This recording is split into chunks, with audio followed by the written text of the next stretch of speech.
if you're in an industry where the whole focus is to move dirt, then how do you make it so that somebody wants your equipment to move that dirt versus somebody else's equipment to move that dirt? Our company's mission statement, it's find a need, fill that need, and simply build the best.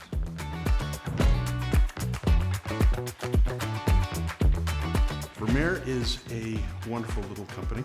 Today, we're about 245 products, spanning both agricultural and industrial equipment. So one of our challenges is government regulations, which seems like there's a brand new regulation every day. It's hard to keep track and keep up with that. The other issue is heavy competition.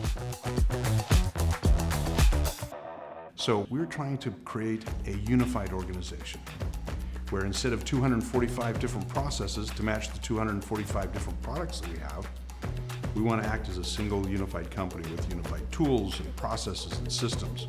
Dassault Systèmes is what we have selected to lay the foundation for that unified process and system.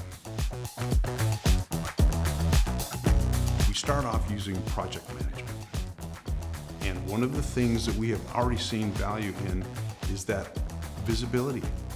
People now know what's going on. Now it's known where projects are at, where the risks are at, what things are behind, what things are ahead, and it allows us to bring things together and manage them more in a unified way. That's our starting point, and we see a big benefit in that. We're really happy, humbled, and excited about the partnership that we have with Dassault Systèmes.